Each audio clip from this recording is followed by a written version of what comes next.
La pantalla. Chiquillos, ánimo que nos queda súper poco para terminar el semestre. Yo sé que ya están cansados, pero falta poquitito. Bueno, no sé si se acuerdan, la semana pasada estuvimos viendo los principios básicos de las máquinas síncronas y un poco del tema de máquinas de inducción. Vimos como el tema del torque, del voltaje, vimos como el movimiento de los campos magnéticos, no sé si se acuerdan, que al final eran las tres corrientes hacían un campo magnético que era giratorio, de ahí dependía el número de polos, dependía del número de polos, cuántas veces iba a dar una vuelta por cada ciclo eléctrico, que es lo que vamos a ver. Bueno, ahora vamos a verlo más con fórmula, un poco más aplicado, así que yo creo que ahí se va a entender un poco más. No vamos a hacer repaso de la clase pasada porque tenemos 40 diapos, así que la idea es que podamos ir viéndolo acá de manera más rápida todo. Si tienen alguna duda, chiquillos, interrumpen nomás y vamos viendo. Bueno, hoy día partimos con lo que son las máquinas de inducción. Como yo les había dicho, las máquinas de inducción tienen una gran participación en la industria, reemplazando a la máquina de corriente continua. ¿Se acuerdan que en la unidad pasada estuvimos viendo máquina de corriente continua? Que es súper fácil de controlar, es muy fácil de manejar, se pueden hacer distintos tipos de controles, los que vimos, control por el voltaje de campo, control por el voltaje de armadura. Entonces eso le hacía muy fácil de trabajar y se ocupó mucho hasta hace no tanto tiempo, hasta 50 años atrás. No menos, bueno, los 70 sí, 50 años atrás. Pero después las máquinas de inducción siempre han existido. O sea, no es que siempre han existido, pero la invención de estas es antigua. No sé si es de la época de Tesla, las máquinas de inducción. El tema de las máquinas de inducción, como vamos a ver ahora, es que su control es bastante más complicado. Ahora el control es fácil, con lo que tenemos hoy día el control es muy fácil, pero en los 50, en los 40, era una cosa que no era sencilla, era una cosa que no era fácil eh, de controlar. Entonces la máquina de corriente continua fue ahí la que fue avanzando en la industria porque era muy fácil de controlar. Entonces, si uno quería que girara a cierta velocidad, era muy fácil que la máquina girara hacia esa velocidad, era cosa de hacer un arreglo de resistencias nomás y no requería más ciencia. En cambio, ya con las máquinas de inducción, a pesar de que son más económicas, a pesar de que requieren menos mantenimiento que una máquina de corriente continua, se habían dejado de lado. Pero ya con la aparición de los transistores, con la aparición de los MOSFET, de todos los semiconductores, con la electrónica moderna, se pudo empezar a implementar nuevos sistemas de control. Entonces la máquina de inducción, en especial la jaula ardilla, cobró gran importancia en la industria moderna. De hecho, ustedes a cualquier parte que van a encontrar una máquina, lo más probable una máquina de inducción, en cualquier industria van a encontrar máquinas de inducción trifásicas.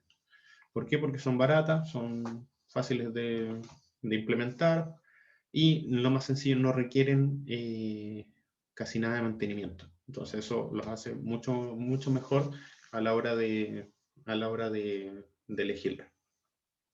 Y aparte que se pueden hacer funcionar de manera directa, sin control, y simplemente se operan con polea, se pueden hacer funcionar de manera directa y como no requieren ahora un convertidor a corriente continua. Antiguamente habían redes de corriente continua, entonces era más fácil, pero ahora todos vienen en redes de corriente alterna, trifásica, así que es llegar y conectar la máquina. O usando ahí un variador de frecuencia, que lo vamos a ver después. Las máquinas de inducción se suelen usarse como motores. ¿Se pueden usar como generadores? Sí. No es tan conveniente, es más difícil ocuparlo como generador. ¿Por qué? Porque de partida necesitamos un convertidor asociado para hacerla funcionar como generador, ya que si le queremos conectar a una red, estas generalmente no funcionan a las frecuencias de la red. Entonces, y hay que agregarle un convertidor, entonces se pone un poco más complicado. A diferencia de las máquinas, si ustedes averiguan un poco de los generadores síncronos se sincronizan con la red, y ahí el control que hace es cuánta carga uno entrega, o sea, cuánta potencia uno entrega, no temas de velocidad. ¿Existen generadores de inducción? Sí, se están ocupando en aplicaciones, por ejemplo, en investigación de aplicaciones de eólica y en otros casos, pero por lo general se suelen usar máquinas síncronas como generadores y las máquinas de inducción como motores. Esas son las dos grandes clasificaciones. Sí, cada una se puede pasar por el otro lado. Existen motores síncronos que son como motores muy grandes, se ocupan. Y existen generadores de inducción, también existen, pero son los menos. Ahora, la máquina de inducción se llama asíncrona, como vimos en la clase pasada. ¿Por qué? Porque no gira a la velocidad síncrona. La velocidad síncrona es la velocidad de la frecuencia de la red eléctrica. Generalmente, o sea, no generalmente, sino que el motor de inducción o motor asíncrono gira a una velocidad inferior a la velocidad síncrona. Vamos a ver que también podemos hacer control para que gire a una velocidad superior, pero por lo general la máquina de inducción gira a una velocidad menor a la síncrona. Y ahí vamos a ver cómo se calcula el tema del porcentaje, a qué velocidad gira, un poco más adelante. ¿Qué pasa? El voltaje del estator, que es el voltaje que se conecta a la red, produce una corriente circulante en el devanado del rotor a través de los campos magnéticos y se induce, obviamente, desde el devanado al estator, sin necesidad de escobillas de excitación. Es como a diferencia de lo que pasaba con la máquina de corriente continua. A diferencia de las máquinas DC y las síncronas, la máquina inducción rotor bobinado sí necesita escobilla. Vamos a hablar después, la máquina sí necesita escobilla. Y la mija, que es la máquina de inducción jaula-ardilla, no necesita ni corriente continua para funcionar de campo y no necesita tampoco escobillas. Entonces, la mija, la máquina de inducción jaula-ardilla, es la más ocupada a nivel de industria. De hecho, ustedes van a ir a comprar, quiero comprar un motor, le van a vender, lo más probable es que vayan a vender una máquina de inducción jaula-ardilla. Si quiero comprar un motor trifásico. Si quiero comprar una bomba de agua trifásica, me van a vender este motor. Si quiero comprar un motor para cualquier aplicación, lo más probable es que me vayan a vender este motor. En la unidad 3 estuvimos viendo los distintos tipos de máquinas, y las máquinas más famosas que son de máquinas de alterna son la más famosa, que es la máquina de inducción tipo jaula-ardilla, la máquina trifásica síncrona, que funciona como generador, la máquina de inducción de rotor bobinado. Esta requiere mantenimiento porque tiene escobillas y tiene anillos rozantes. La máquina síncrona de reluctancia, que puede funcionar como motor y como generador. La máquina síncrona de imanes permanentes, que puede funcionar como motor y generador, pero por lo general se suele usar como generador. Esta es muy utilizada, la máquina síncrona de imanes permanentes, en aplicaciones eólicas. Son generadores que tienen rotor con imanes, y luego salen los bobinados para inducir el voltaje. Es bastante simple su funcionamiento como generador. Como motor requieren de un control bastante más complicado, pero como generador es súper simple su funcionamiento. En esta unidad vamos a revisar la máquina de inducción jaula-ardilla y la máquina de inducción rotor bobinado, principalmente centrándonos en la máquina de inducción jaula-ardilla.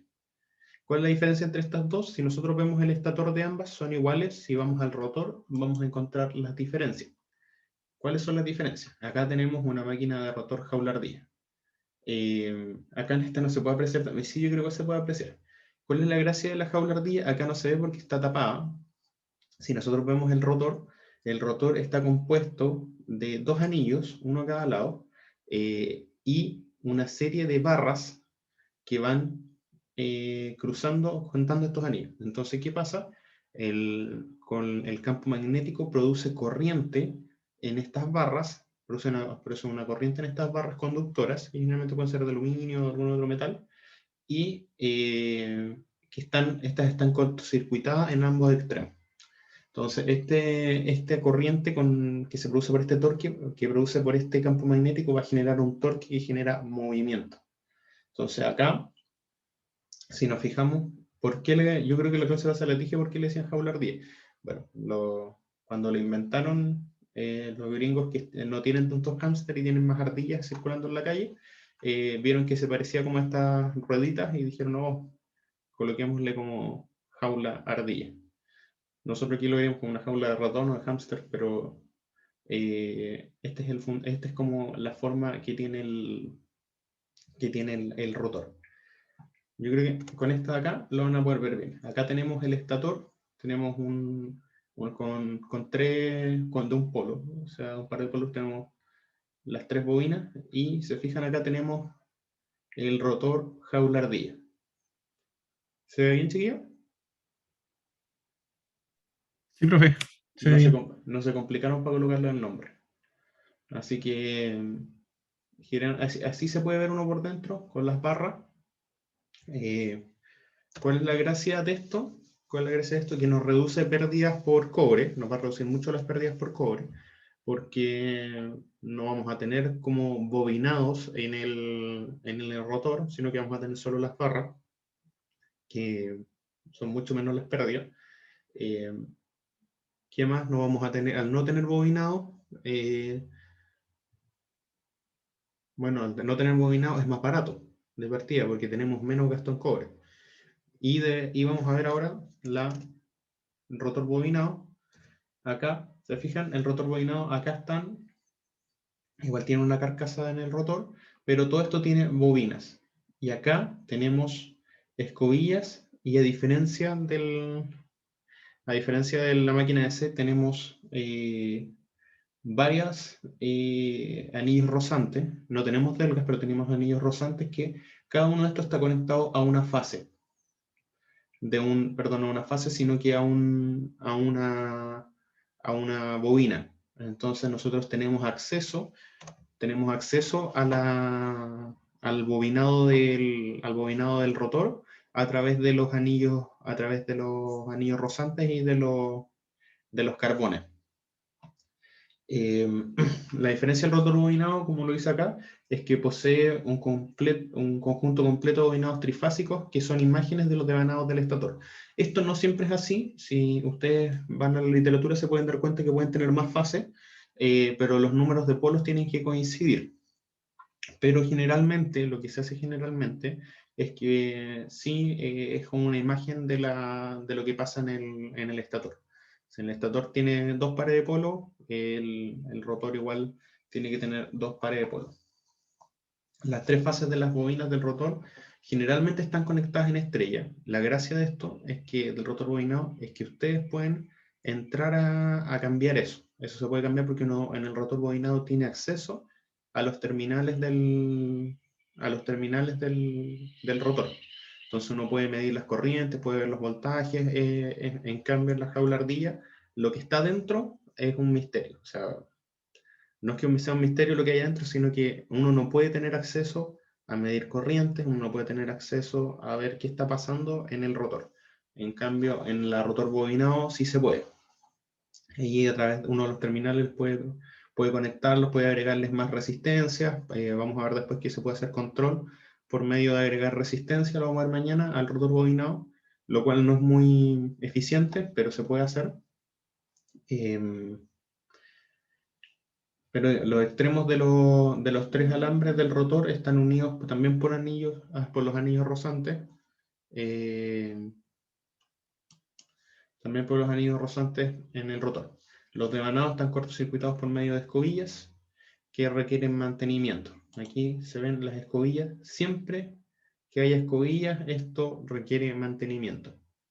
Entonces, todo lo que tenga escobillas ya se vuelve un poco más complicado.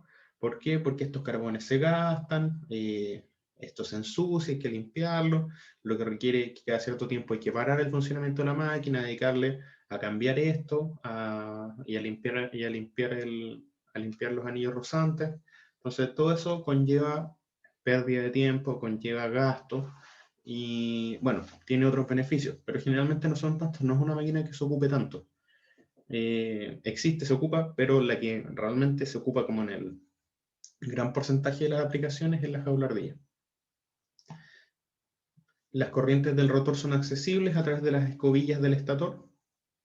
Las escobillas que están conectadas uno tiene acceso. Generalmente en la máquina uno puede ver las escobillas, pero eso se ve como que sale conectado. O sea, uno no lo ve, pero llegan esos terminales a una...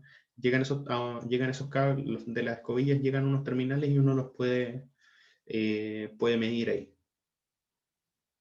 Además puede insertarse una resistencia extra al circuito del rotor, modificando la curva de torque y velocidad, que lo vamos a ver después. Estos motores son más grandes que los de jaula ardilla. ¿Por qué? Porque requieren un más espacio al tener ese rotor bobinado. Al tener bobina dentro, el rotor es más grande. Requieren una mayor mantención respecto a las mijas. Y esta máquina permite un debilitamiento del flujo y un mayor control, permite un mejor control de la máquina respecto a la mija. Esos son controles que son más sencillos, es un control más sencillo. Pero hoy en día con los variadores de frecuencia en realidad no se nota tanta la diferencia. Esta es, ya se les había mostrado, aquí sale un dibujito. Si se fijan, acá tenemos el eje, acá tenemos el rotor, que si se fijan es bastante grande. ¿Por qué? Porque tenemos acá mucho bobinado entre medio, y por acá pasan los cables, y llegan acá a los tres, ¿cómo se llaman estos? Son los tres anillos rozantes, y acá están los tres carbones que deberían llegar acá. Estos deberían tener acceso por acá debajo, me parece, en el dibujito. Y acá uno tiene acceso al estator. El estator uno lo puede conectar en estrella o en delta. ¿De qué va a depender? Va a depender de nuestra máquina. O sea, va a depender de nuestra red. Si ustedes tienen una red de 380 volt, uno lo puede conectar en 380 volt en estrella. Pero si ustedes tienen una red que, por ejemplo, tienen una red monofásica y quieren hacer control de una máquina trifásica, sí se puede hacer, solo que tienen que hacerlo con 220, ¿ya? Porque ahí uno conecta el variador de frecuencia y el variador de frecuencia genera 3 redes en 220 máximo. Acá tenemos una máquina de rotor bobinado funcionando. Aquí tenemos acceso a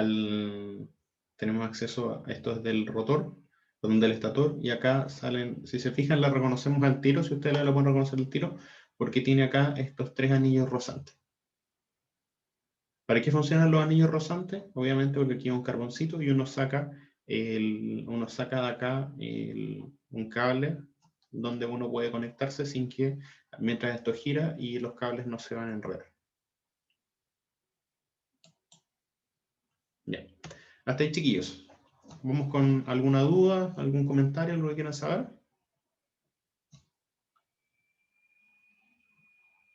Todo claro por este momento, profe. Ya.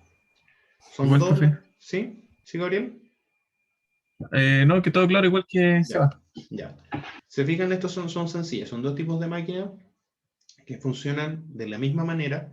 Ambas se les inducen un campo magnético desde el estator hacia el rotor. La diferencia es que la máquina rotor bobinado, obviamente, o rotor devanado, cualquiera de los dos nombres, tienen bobinas dentro del rotor y uno tiene acceso a través de los anillos rozantes. En cambio, si vamos para atrás, la máquina jaula ardilla, uno solo tiene acceso acá al estator, acá, y el rotor es un misterio para nosotros, solo sabemos que está funcionando de esta manera, y que va a girar. Uno sabe que si uno conecta con una corriente acá, esta va a girar, porque aquí se produce un torque en todo momento. Vamos ahora con el concepto de deslizamiento. Ya, chiquillos, como yo les decía, la máquina de inducción en su funcionamiento normal gira por debajo de la velocidad síncrona. ¿Se acuerdan cuál era la velocidad síncrona, chiquillos?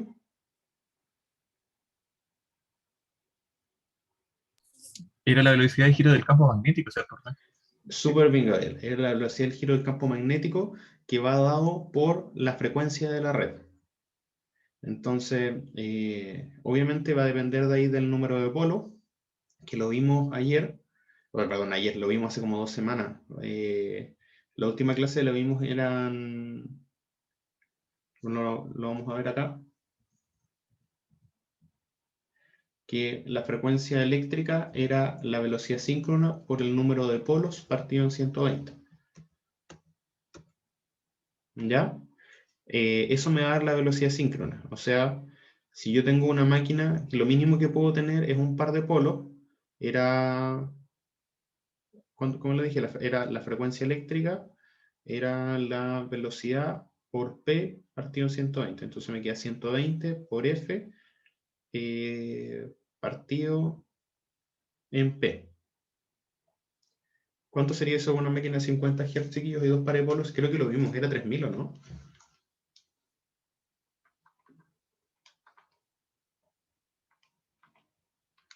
Era 3000, sí. O sea, ahí la velocidad que podríamos tener con un par de polos sería, por ejemplo, de 3000 RPM. Con 2 pares de polos, la velocidad síncrona sería de 1500. ¿Ya? 2 pares de polos son 4 polos, ¿no? Así como de repente hay fórmulas que lo ocupan con pares y otros lo ocupan con el número de polos. Ya, entonces nosotros vamos a tener una velocidad síncrona, que es la velocidad de la red multiplicado por el número de polos. Es la velocidad que va a ser la velocidad del campo magnético. Y ese campo magnético, ¿qué me lo da? Me lo va a dar el estator. Porque el estator, ¿se acuerdan que lo vimos en la clase pasada? Yo tenía 3 corrientes que giran a cierta velocidad y esas 3 corrientes, las sumas vectoriales en todo momento me iban a dar me iban a dar un campo magnético que era constante en su magnitud, pero que iba girando a cierta velocidad. Y la velocidad a la que gira era la velocidad síncrona.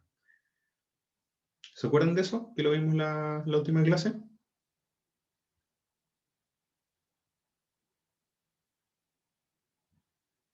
Que era como si fuera un vector nomás que era como si fuera un vector de campo magnético que iba girando en todo momento. Bueno, Sí, profe. ya, súper. Ahora, hay una relación de los campos magnéticos. ¿Por qué? Porque resulta que vamos a tener un campo magnético que va a estar girando, que me lo induce el estator, pero ese campo magnético va a generar un campo magnético en el rotor, pero ese rotor no va a girar a la misma velocidad que ¿cómo se llama esto? No va a girar a la misma velocidad que el campo magnético del estator. Entonces, van a haber 2 términos que tenemos que definir, que son el movimiento relativo del rotor y los campos magnéticos. La velocidad de deslizamiento se define como la diferencia entre la velocidad síncrona y la velocidad de giro del rotor. La velocidad de giro del rotor es súper simple de ver, es a la velocidad que está girando el rotor. Esa la podemos medir con un tacómetro, con un encoder, la podemos medir sin ningún problema. Entonces, como yo les decía, esa velocidad va a tender a ser menor, en condición normal va a tender a ser menor a la velocidad síncrona. Por lo general, eh, ustedes cuando compran o ven una máquina, la máquina les va a decir su voltaje, su corriente nominal, su potencia nominal y su velocidad nominal de operación. Por lo general, la velocidad nominal de operación, por ejemplo, de una máquina de 1500,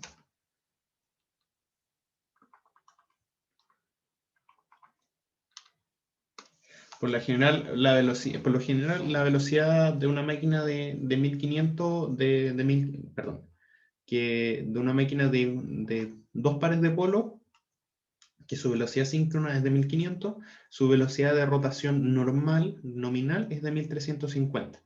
Suele pasar eso. Si ustedes van y lo buscan buscan en alguna máquina, algún motor general, eso es como el estándar. Pero ahí, ¿qué tenemos? Vamos a tener el NDES, que va a ser la velocidad de deslizamiento. Vamos a tener el NSYNC, que es la velocidad síncrona de los campos magnéticos, y el NM, que es la velocidad mecánica del eje del motor. Todas estas velocidades las podemos medir en RPM. Entonces vamos a tener una velocidad de deslizamiento. Esta velocidad de deslizamiento generalmente nosotros no ocupamos el término velocidad de deslizamiento, sino que ocupamos el término deslizamiento, que vamos a ver acá, que el deslizamiento se utiliza para describir el movimiento relativo.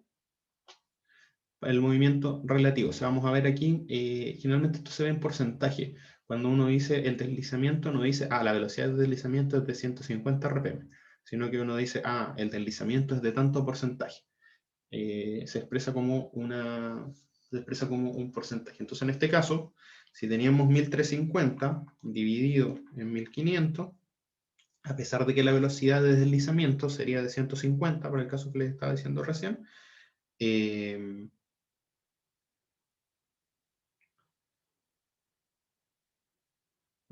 me equivoqué, decía 1350.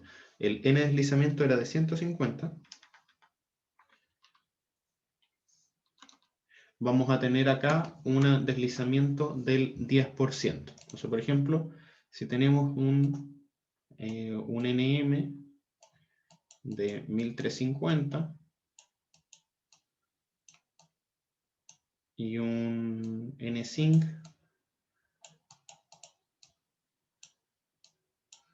de 1500, nuestro NDES va a ser de 150 y nuestro deslizamiento va a ser de un 10%. ¿Ya, chiquillos? Otra forma de operarlo es lo mismo que teníamos antes, que es el n-síncrono partido en el nm, o sea, menos nm, partido en el n-síncrono, me va a dar el deslizamiento. Esto también se puede hacer con la velocidad angular. Se mantiene la fórmula, pero es ahora con velocidad angular. La velocidad síncrona menos la velocidad mecánica, partido de la velocidad síncrona por 100, me va a dar el deslizamiento en porcentaje. Generalmente nosotros trabajamos con el deslizamiento en porcentaje. Entonces, por ejemplo, para una máquina estándar normal, se sabe que el deslizamiento para su operación nominal es del 10%. ¿Ya, chiquillos? ¿Eso les queda claro? Profe, una pregunta, ¿a qué se ¿Sí? refiere con deslizamiento? Que la máquina no entiendo el deslizamiento. ¿Qué El, le hace a desli- la máquina? el deslizamiento, en este caso, es la diferencia porcentual entre las velocidades del rotor y la velocidad del campo magnético. Por eso primero explicaba lo que era la velocidad de deslizamiento. La velocidad de deslizamiento es, por ejemplo, si yo tengo 50 Hz y voy a tener acá 3 polos. O sea, va a tener 2 pares de polos con 3 bobinas. ¿Se acuerdan que tenía acá el círculo? Y acá tenía como cada una separada en 120 grados y luego tenía estas de acá. ¿Se acuerdan? Aquí tenía la bobina A, la bobina prima, luego no me acuerdo si era la C prima, B, y acá tenía la C. Acá tenía la B prima, y acá tenía la C prima. Creo que era así. ¿Se acuerdan de eso? Sí, profe.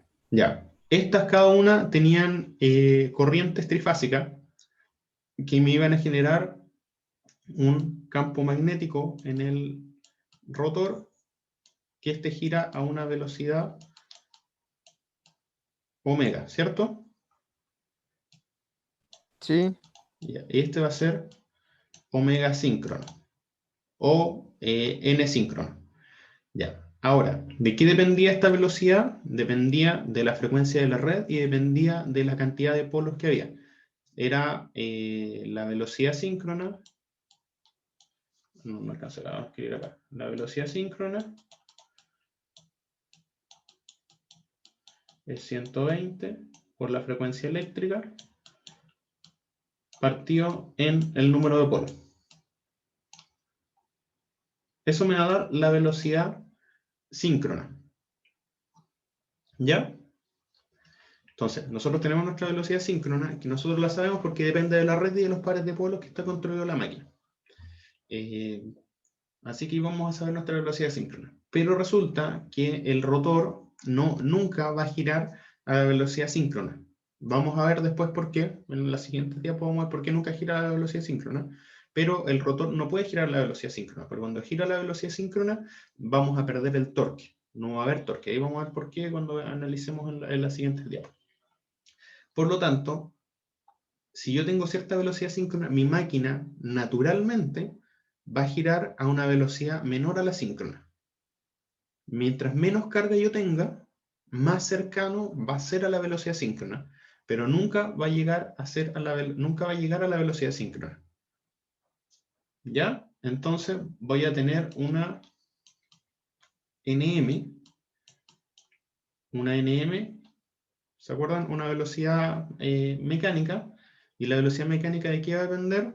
De mi potencia y del torque máximo, del torque al que yo esté trabajando. ¿Se acuerdan que potencia mecánica era igual al torque inducido por omega m? ¿Se acuerdan de eso, tío? Sí, profe. Ya. Entonces, si yo tengo cierto nivel de torque máximo, yo voy a tener cierto omega m. Y este omega m siempre va, o omega m, si nosotros lo pasamos a RPM, va a ser este nm, siempre va a ser menor que mi n síncrono, que mi velocidad síncrona.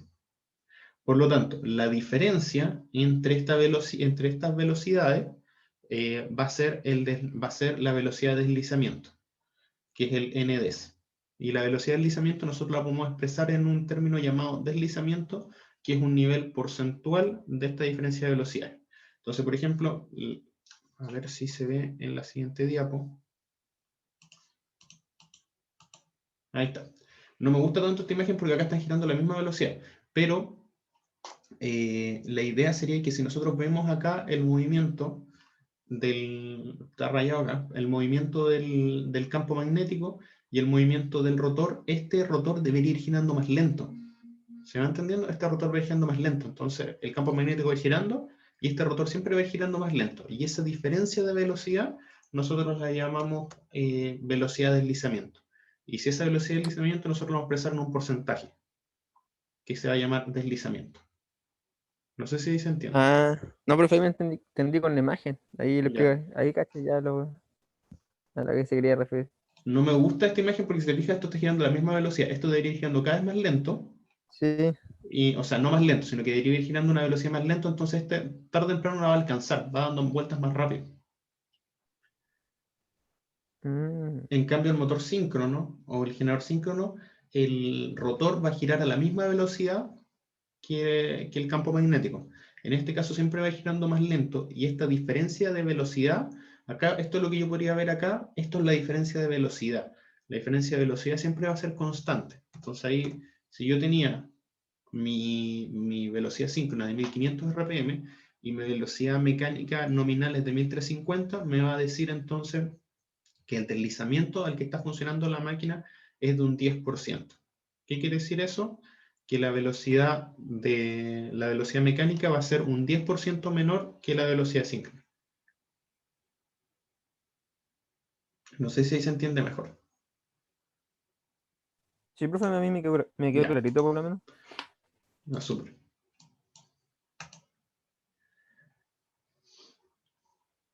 Bueno, si el rotor gira a velocidad síncrona, eso significa que el deslizamiento va a ser S igual 0.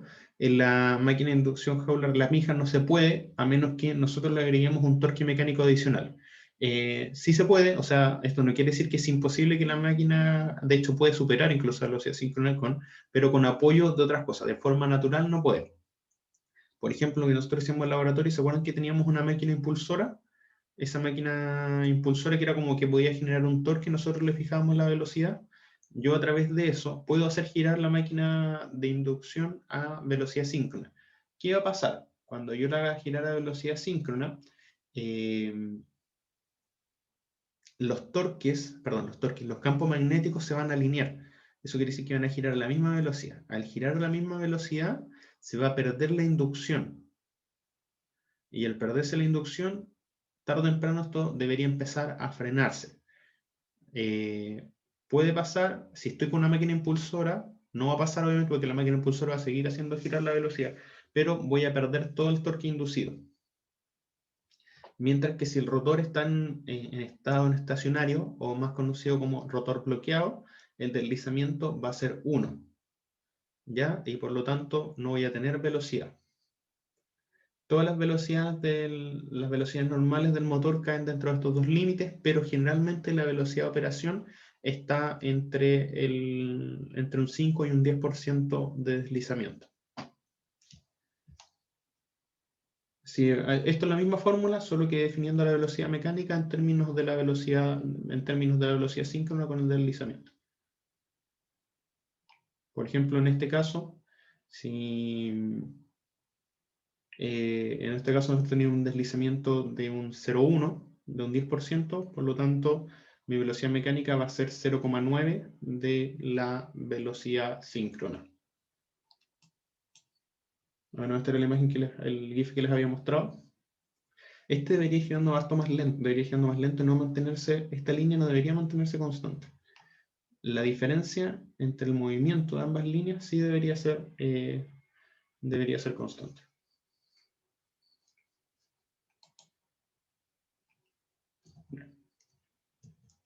Entonces, chiquillos, para que lo recordemos, voy a dibujar acá. Si yo tengo S igual 0, esto es igual a velocidad síncrona.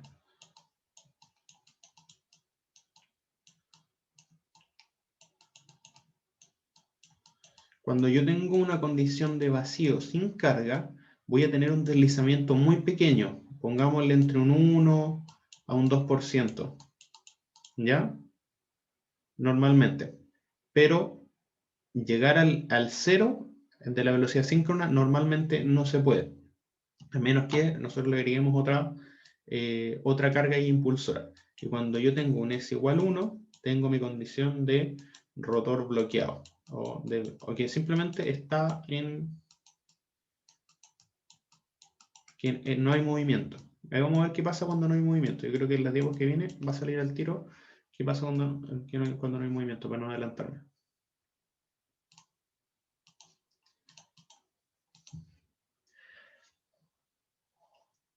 Ya, aquí es como la explicación en general. Cuando tenemos una máquina de inducción que funciona por medio de la inducción de voltaje y corriente en el rotor, ya que, como ya les decía, vamos a introducir voltajes trifásicos en el estator y eso va a generar una inducción de campos magnéticos en el rotor que lo va a hacer girar. Puede ser modelado como un transformador. Esta máquina es conocida como un transformador, como la máquina transformador, o sea, como un transformador en movimiento, porque vamos a ver que el diagrama equivalente es muy parecido al de un transformador trifásico que estábamos viendo antes, que vimos en la segunda unidad. Es conocido como el transformador rotatorio, tiene los mismos principios de funcionamiento que el transformador, porque vamos a darnos cuenta que va a tener un primario, va a tener un secundario, en donde induce un voltaje. La diferencia de esto es que el nivel de carga o el nivel de inducción, la inducción va a ser igual, pero va a depender ahora del deslizamiento, va a depender de la velocidad a la que esté girando mecánicamente el motor con respecto a la velocidad síncrona. A diferencia del transformador, que eso no dependía, sino que los voltajes, la inducción dependía simplemente del número de vueltas, ¿no?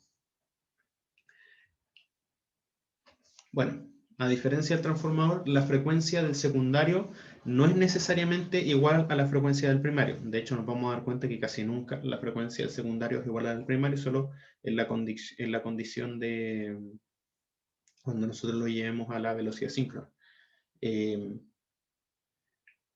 Si un motor se bloquea, perdón, cuando lo llevemos a la velocidad cero, al rotor bloqueado.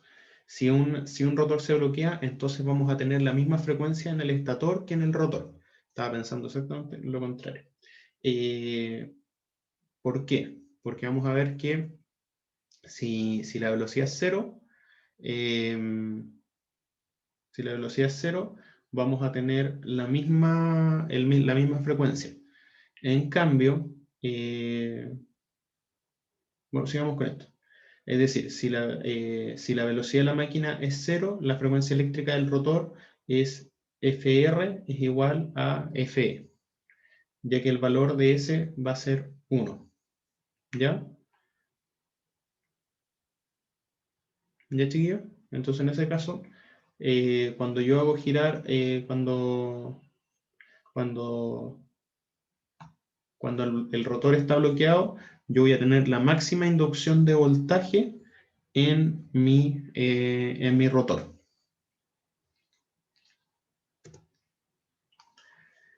Si la máquina gira a la misma velocidad que la velocidad síncrona, si la hacemos girar a la misma velocidad que la velocidad síncrona, la frecuencia eléctrica en el rotor es de 0 Hz.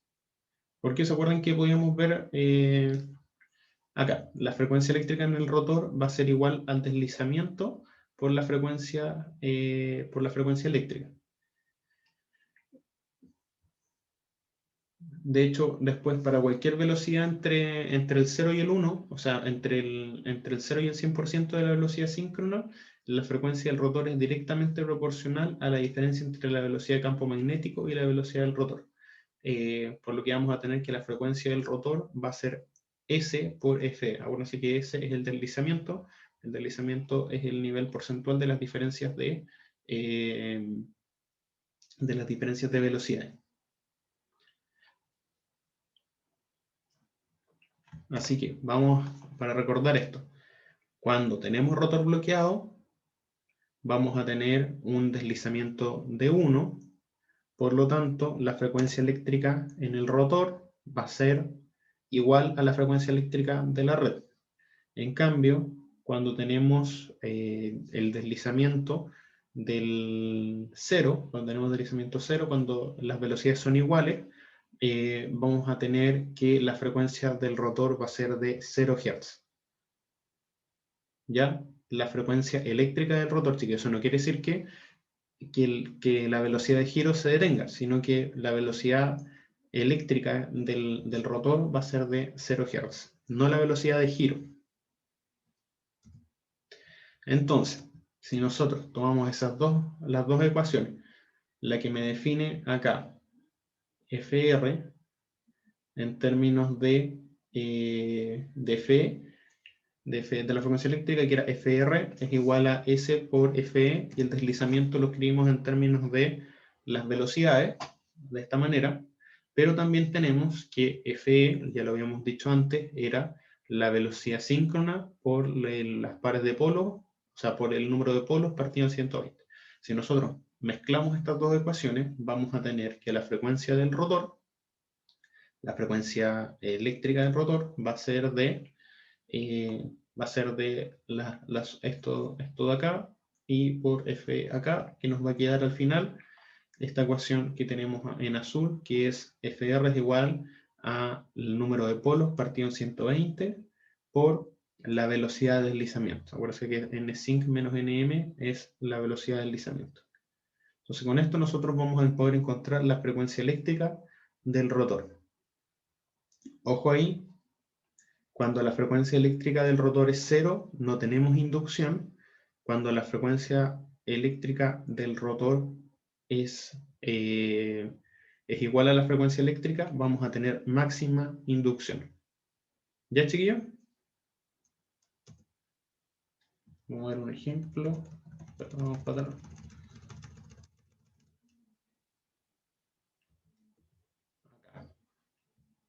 ¿Qué pasa acá? Si nosotros vamos viendo después, vamos a ver el nivel de inducción. Entonces, como decía que iba a depender acá también del deslizamiento, si nosotros estamos en deslizamiento 0, vamos a estar acá. Si nosotros estamos en deslizamiento máximo, vamos a estar por acá. Eso ahí quiero que lo veamos después.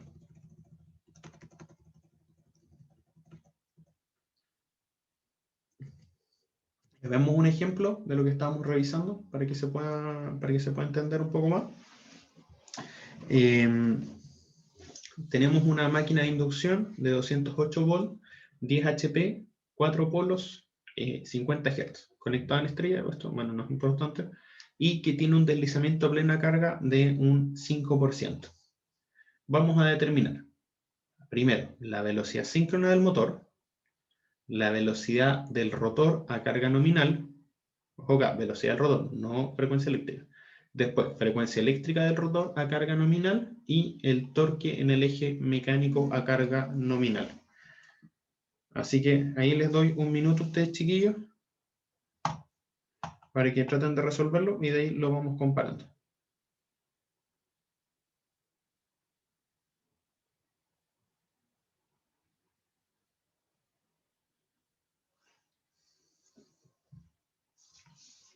Denme un minuto, chiquillos, mientras ustedes terminan acá, yo vuelvo al tiro. Ya, chiquillos. ¿Pudieron resolver algo? ¿Se lo tomaron de descanso? La velocidad sincrónica me dio 157 radianes por segundo. Vamos a ver el tiro. Y... No sé si me habría equivocado en algo. no, yo creo que no. Y se lo pasamos RPM por 30 partido en pi.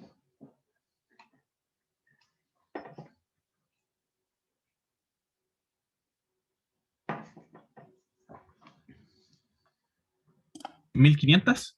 1500. Vamos a ver la velocidad síncrona. Acá nsync por p partido en 1200. O el nsync es 120 por la frecuencia eléctrica partido en el número de polos. Lo que nos da 120 por 50 partido en 4 polos. Nos da 1500 RPM. Ahí tenemos ya el primero. También. ¿Qué nos pedían de segundo? La velocidad de La operación velocidad de carga también. nominal. La velocidad de carga nominal. Entonces, tenemos que la velocidad de carga nominal, si lo pasamos en RPM, va a ser 1 menos el deslizamiento por la velocidad síncrona. Acuérdense que el deslizamiento, velocidad, no, en este caso, como nos dan el deslizamiento, no hay problema, pero el deslizamiento era el NM menos el N5 partido en el N5. 1425. ¿O no? 1004 debería ser, a ver, 1 menos 0,5 nos da 1425 RPM. El siguiente era la frecuencia eléctrica del rotor, o la frecuencia del rotor. La frecuencia del rotor es S por el FE, lo que nos da 0.05 por 50 Hz, 2.5 Hz. ¿Ya, chiquillos? Acuérdense que mientras más cercano a la velocidad sincrónica, más cercano a 0 va a ser nuestra frecuencia eléctrica del rotor. Nosotros en la máquina se suele trabajar entre un 5 y un 10% para velocidad nominal, así que está súper bien que nos den esta clase de frecuencia. Y para terminar nos piden la potencia en el eje, el torque carga, nos piden. El torque carga, tenemos que la potencia, recordando que la potencia en el eje, la potencia mecánica en el eje, es el torque de carga por la velocidad mecánica. Tenemos la velocidad mecánica, 1425 hay que pasar los radianes. Entonces, por lo tanto, el torque de carga va a ser la potencia en el eje, partido en omega m. La potencia en el eje la tenemos, porque nos dice que la potencia nominal es de 10 HP. Lo multiplicamos por 745.7 para pasarlo a watt. Y lo dividimos en la velocidad mecánica, que son los 1425 partido en pi partido en 30 o 2 pi partido en 60. Lo que nos da 49.97, aproximadamente 50 Nm. Ese va a ser el torque de carga nominal. Que el torque de carga nominal siempre tiene que ser menor al torque de carga máximo de la máquina. Ya, bastante simple, chicos, como para ir entendiendo un poco los conceptos. Esta es una máquina común y corriente, chiquillos. De hecho, esta máquina me parece que se podría llegar a encontrar como en alguna parte. No sé si exactamente con este deslizamiento, pero son como valores bastante normales. 1425, generalmente con un poco más de deslizamiento nominal, el 10%, 1350, y 50 Nm a 10 HP. Esta es una Bueno, un motor de 10 HP no es un motorcito chico. Es un motor más o menos, bueno, tampoco es un motor muy grande, pero un motor de 10 HP es un motor que es pesado. Estamos hablando de pesar por lo menos unos 60 kilos, 70 kilos más o menos. No es un motor livianito. Ahora vamos a ver el circuito equivalente del motor de inducción. ¿Ya? ¿Se acuerdan que le estaba diciendo que este motor es conocido como el transformador rotacional? Se fijan que este va a ser nuestro, bueno, este es como el general. Después lo vamos a ir reduciendo a algo un poco más simple, pero si se fijan es igual a un modelo de un transformador. Bueno, los motores de inducción dependen de los voltajes de entrada. Aquí estamos viendo, este es un voltaje por fase. Ojo acá, estamos viendo un equivalente por fase. El circuito del estator es igual al primario de un transformador. Es prácticamente igual a un transformador. Estos motores se conocen como máquinas de excitación única. ¿Por qué? ¿Por qué se conocen como máquinas de excitación única? ¿Se acuerdan cuando vimos la máquina de corriente continua? Siempre teníamos dos circuitos. Teníamos un circuito de campo y un circuito de armadura. Y siempre teníamos que energizar los dos. Podíamos energizarlos con una sola fuente, pero ambos tenían que estar energizados. ¿Se acuerdan de esto, chiquillos? En cambio, con la máquina de inducción, yo solo tengo que energizar una sola, y esta por sí sola va a energizar ella misma al rotor. No es como que yo tengo que hacer una conexión para que se conecte la armadura con el campo, como era en el caso de la máquina de corriente continua. En este caso, yo alimento solo el estator, y el estator va a alimentar el rotor a través de inducción. Por eso también se le conoce como máquina de inducción.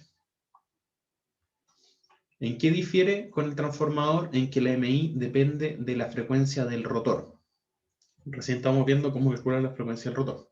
Y además otros efectos que tiene la máquina de inducción.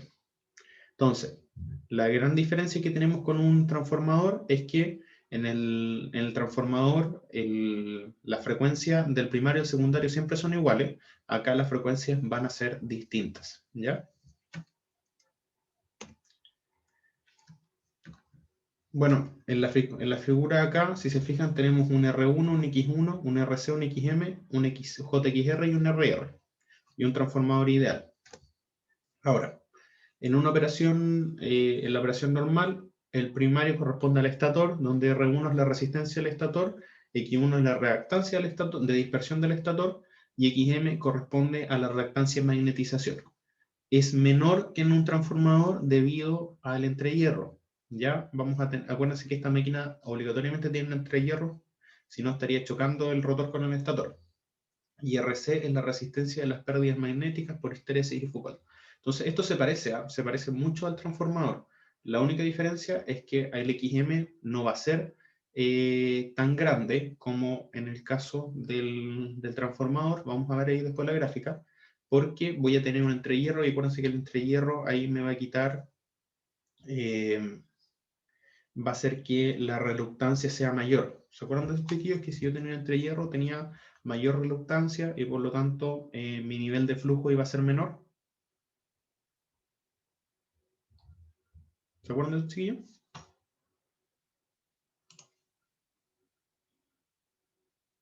¿O no? Poquito, profe. ¿Se acuerdan que vimos vimos la permeabilidad, que era mu, y que la permeabilidad mu y la mu relativa? Y se acuerdan que la mu 0, que era la del aire, era de 4pi por 10 a la menos 7. Sí, Eso sí. Y que la permeabilidad, por ejemplo, del hierro o de otros materiales, podía ser 2000 veces esta. Y nosotros, mientras mayor fuera la permeabilidad, mayor iba a ser el flujo. El flujo, bueno, si el flujo era como la corriente, y yo tenía la reluctancia, esto acá, flujo partido en reluctancia, me da la fuerza magnetomotriz. Entonces, si mi reluctancia, en este caso voy a tener una reluctancia mucho mayor. ¿Se acuerdan cuando hacíamos esto y acá teníamos hacíamos este ejemplo lo hicimos en clase. Y que cuando nosotros teníamos esto mismo cerrado, a cuando teníamos un entrehierro, la reluctancia acá era mucho mayor y por lo tanto el flujo circulante iba a ser mucho menor. Solo porque estuviera acá el entrehierro. Y en la máquina yo voy a tener el estator acá y voy a tener el rotor girando y acá voy a tener siempre un entrehierro. Eso lo vamos a ver ahora con la imagen, yo creo que les va a quedar claro. Los transformadores tienen un núcleo de hierro, que es una carcasa que envuelve ahí al rotor, y el flujo de la máquina se relaciona con la integral del voltaje aplicado. Esto lo vimos en el laboratorio. ¿Se acuerdan que cuando queríamos medir el flujo, lo que hacíamos era medir el voltaje, la integral del voltaje, cuando lo hicimos en el laboratorio? Y con eso vimos la curva de histéresis. ¿Se acuerdan de eso cuando vimos el transformador, chiquillo? Hicieron el experimento con el simulador y todo. Bueno, ya, súper. Para la máquina de inducción, la carga de flujo versus fuerza magnetomotriz tiene una pendiente menos pronunciada que el transformador, y eso es debido al entrehierro. Entonces, eso quiere decir que a mayor fuerza magnetomotriz yo no voy a tener la misma cantidad de flujo que en un transformador. Pues aumenta la reluctancia y por lo tanto se necesita una corriente de magnetización mayor para obtener cierto nivel de flujo. Por lo anterior, el XM de una máquina de inducción será menor que el de un transformador común. Y acá es lo que yo les mostraba delante, que es esto. El motor de inducción, ¿se fijan que tiene una pendiente más reducida en relación a un transformador? Y con esto les queda más claro. O sea, ¿qué quiere decir esto? Que si yo, con cierto nivel de corriente, ¿se acuerdan amperes por vuelta? Con cierto nivel de corriente, para una máquina de inducción voy a tener este nivel de flujo, y para un transformador normal yo voy a tener este nivel de flujo. Por lo tanto, para alcanzar el flujo, por lo tanto, mejor, ¿cómo se llama esto? Una mayor inducción en el rotor, yo tengo que aplicar más corriente en relación a un transformador. Todo porque tengo un entrehierro entre medio. ¿Ahí se entiende más, chiquillo? ¿Sí? ¿No? Sí, profe, ahí se entiende Ya. bien.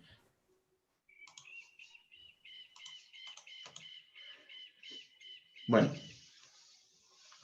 El voltaje interno del estator, L1, vamos para atrás, L1, se acopla al ER a través de una relación de transformación. Exactamente lo mismo que en un transformador. Esta relación de transformación le llamamos A o A efectivo, ¿se acuerdan? Lo mismo que el transformador, exactamente igual. Por eso se le dice a esta máquina como el transformador rotativo, es prácticamente igual. Esta relación de vueltas, el A, en una MIRF es súper fácil de encontrar porque va a ser la relación de vueltas del estator respecto al rotor. Porque acuérdense que la máquina de rotor bobinado tiene bobina y es como una imagen del rotor. Entonces, del estator va a depender de la relación de vueltas, me va a dar este A efectivo. Pero en la mija tenemos problemas porque en la mija existe una jaula y no hay número de vueltas, lo que hace muy complicado determinar esta relación. Por lo tanto, vamos a tener que buscar una nueva forma de determinar esto. Se ve un cuaderno acá. Vamos a tener que encontrar una nueva forma de encontrar esto sin el número de vueltas, porque en la mija no lo vamos a tener, en la máquina de rotor bobinado sí lo vamos a tener. El circuito equivalente a una máquina de inducción difiere al circuito de un transformador principalmente en la variación de frecuencia del rotor. Esto es lo que vamos a analizar al tiro ahora. La frecuencia del rotor sobre el voltaje ER. Por lo tanto, la frecuencia del estator no va a ser igual a la del rotor, así que tenemos que separar esto. Y las impedancias RR y JXR, ya que JXR vamos a ver que se ve afectado por el deslizamiento. En el rotor, mientras mayor sea el movimiento relativo entre los campos magnéticos del rotor y el estator, mayor será el voltaje resultante del rotor y también la frecuencia del rotor. Esta situación se da con el rotor detenido, lo que se conoce como prueba de rotor bloqueado.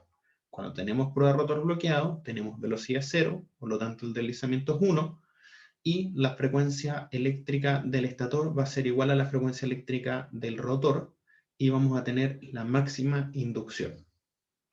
¿Ya, chiquillos? Siempre vamos a tener la máxima inducción en el rotor bloqueado. De lo contrario, el menor voltaje, los 0 volts, y la menor frecuencia, 0 Hz, se producen cuando el rotor tiene la misma velocidad del campo magnético del estator, a velocidad síncrona. Por lo tanto, la magnitud de la frecuencia de voltaje inducido en el rotor a cualquier velocidad es proporcional al deslizamiento del rotor. ¿Ya? A cualquier... Por lo tanto, la magnitud y frecuencia del voltaje inducido en el rotor es proporcional al deslizamiento del rotor. Ya entonces tenemos que a velocidad síncrona vamos a tener 0 Hz y 0 volts. A velocidad de rotor bloqueado, o sea, a velocidad 0, vamos a tener máximo voltaje y frecuencia eléctrica de la red. Y todo lo que está entre medio es proporcional al deslizamiento. Por lo tanto, vamos a tener acá, si vamos a llamar ER0, o la FEM inducida de rotor bloqueado, a la magnitud del voltaje inducido del rotor en la condición de rotor bloqueado, el voltaje máximo. Esta magnitud va a ser dependiente del deslizamiento. Entonces, ER, o sea, el voltaje inducido en el rotor, va a ser S por ER0. ER0 va a ser el voltaje máximo inducido cuando tenemos la condición de rotor bloqueado, y ese es el deslizamiento. Si lo vemos, lo vemos para la velocidad 0, el deslizamiento para velocidad 0 es 1, por lo tanto vamos a tener el ER0 o el voltaje para rotor bloqueado. Si recordamos la ecuación que vimos hace un par de diapos atrás, que la frecuencia del rotor es S por la frecuencia del estator, tenemos que la resistencia RR no va a cambiar porque la resistencia es constante, no depende de la frecuencia, salvo por el efecto Skin, pero no lo vamos a considerar. Acuérdense, para los que no saben, el efecto Skin es que a mayor frecuencia de la red, los electrones tienden a no distribuirse uniformemente por el centro del conductor, sino que tienden a irse hacia afuera, hacia como los extremos del conductor. Eso pasa cuando tenemos mayores frecuencias. Por ejemplo, cuando tenemos corriente continua, generalmente pasa de manera como uniforme por todo el conductor. Pero en cambio, el XR va a depender del deslizamiento. ¿Por qué? Porque depende de la frecuencia. Así que si nosotros definimos el XR es omega R por LR. Esto lo sabemos sin problema, que es la frecuencia eléctrica del rotor, o sea, la velocidad que va a ser 2πf por R por LR, que va a ser, casi nosotros lo expresamos acá. Pero nosotros sabemos que FR va a ser igual a S por FE. Por lo tanto, el XR va a ser igual a S factor de 2pi, la frecuencia eléctrica del estator, por LR. Así que nosotros podemos describir la inductancia del rotor en términos del deslizamiento. Y sabemos que va a ser máxima cuando tengamos rotor bloqueado, porque voy a tener la frecuencia máxima, que va a ser la frecuencia de la red, voy a tener S por XR en 0. Este XR en 0, por ejemplo, si fueran 50 Hz, como el deslizamiento va a ser 1, voy a tener 2pi, o voy a tener 100pi por LR, ¿ya? Y por lo tanto el XR va a depender acá del deslizamiento y su velocidad máxima entre el deslizamiento entre 0 y 1. Acordándonos acá que el XR0 es la reactancia en condición de rotor bloqueado cuando va a ser máxima.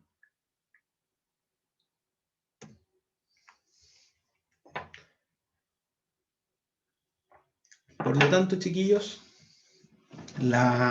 el circuito del rotor nos quedaría de la siguiente manera. Si nosotros lo vemos acá, el ER, dijimos que dependía, el ER iba a depender del deslizamiento, iba a ser S por ER en 0, y en la reactancia de la bobina, no la inductancia, era la reactancia de la bobina era JXR, lo que era igual a JS por XR0, rotor bloqueado, y el R se mantenía constante. Entonces, si nosotros arreglamos un poco esto, dejamos el voltaje como el voltaje máximo, la reactancia como la reactancia máxima del rotor bloqueado, y el R lo dejamos partido en S. Entonces así nos queda un poco más sencillo, con un solo término con S y no los otros dos. Entonces, desde ahora en adelante vamos a tomar este de acá, ya con el RR partido en S. Después lo vamos a cambiar, chiquillos, sigue. Pero la idea es que quiero que entiendan acá de dónde sale esto, que sale acá que estamos analizando cómo va a afectar dependiendo de la velocidad a que esté girando el rotor.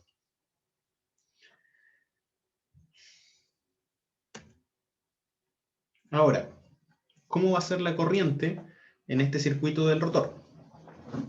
La corriente en este circuito del rotor va a ser el ER partido en el RR más el JXR.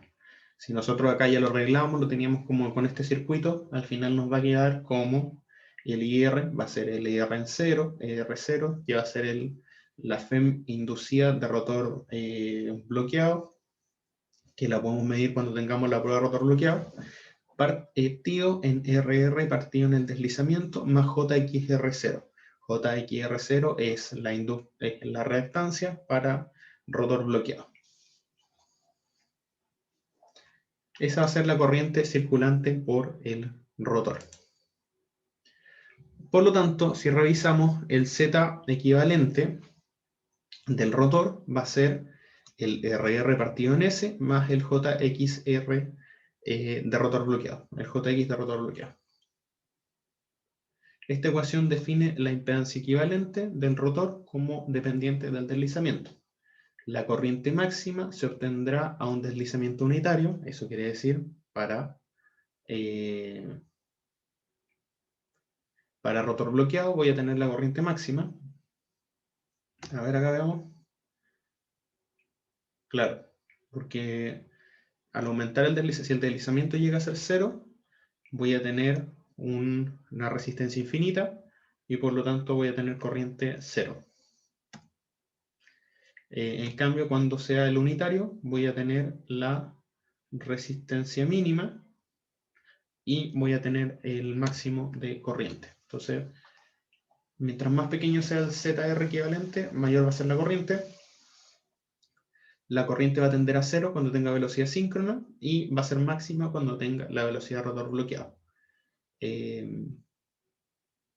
La velocidad síncrona no la tenemos como un evento natural en la máquina síncrona, como les había dicho antes. Y acá vamos a tener la relación de la corriente del rotor con respecto a la velocidad, al porcentaje de velocidad síncrona. Esto es en deslizamiento, o sea,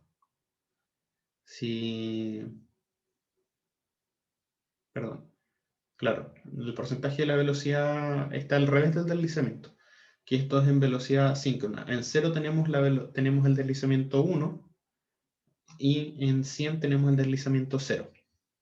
¿Ya? Y acá la corriente va a tener esta función. Hasta ahí, chiquillos, ¿se entiende?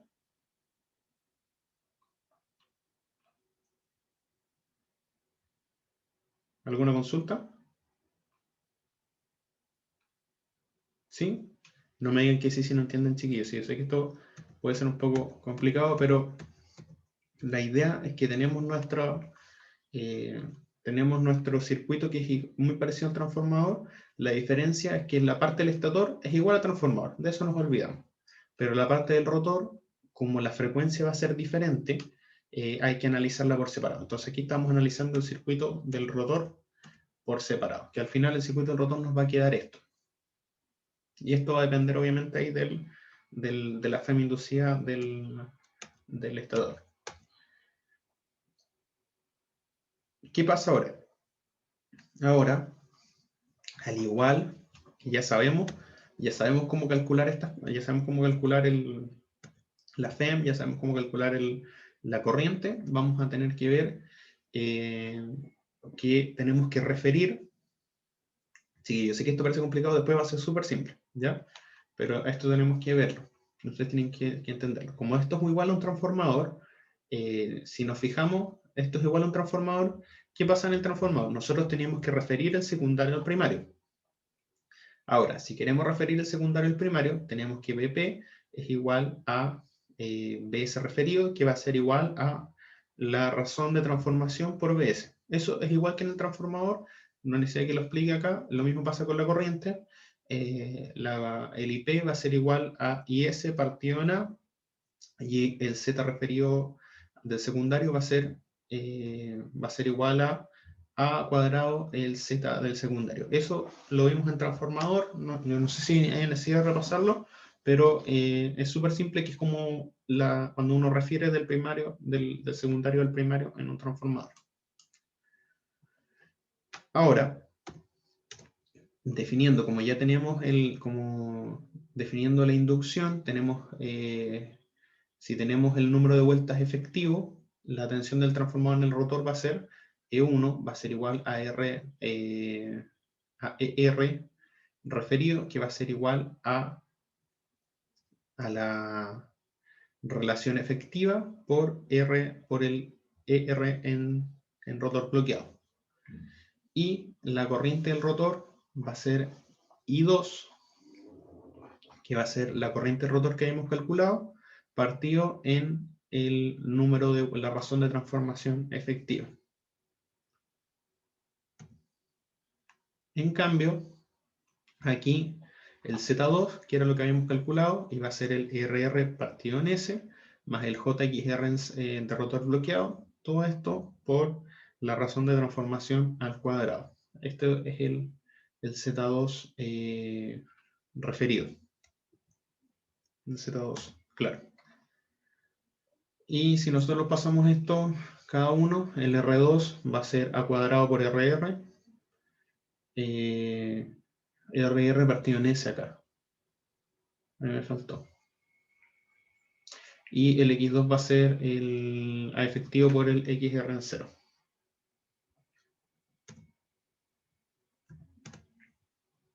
Ya, chiquillos. Con todas estas expresiones nosotros podemos construir nuestro circuito equivalente. Necesitamos los valores del efectivo, el RR y el XR. Estos valores, chiquillos, son muy difíciles de encontrar. La verdad es que no se podrían encontrar de manera experimental, se podría, pero son muy complicados. Por lo tanto, en la mija son muy difíciles de estimar. Sin embargo, la estimación de R2 y X2 es muy sencilla. Ya se puede hacer de manera muy fácil.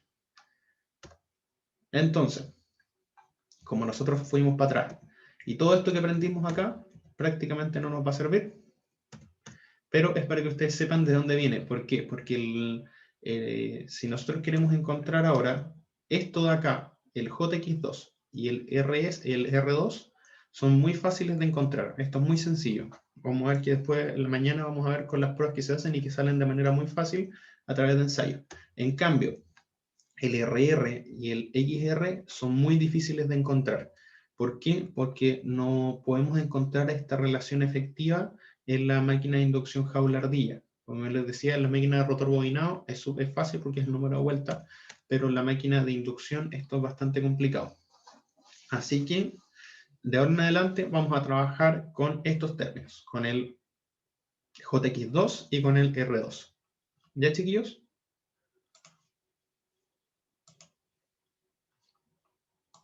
Este de acá y este de acá. Ojo acá, que esto de acá no es lo mismo que la resistencia del rotor.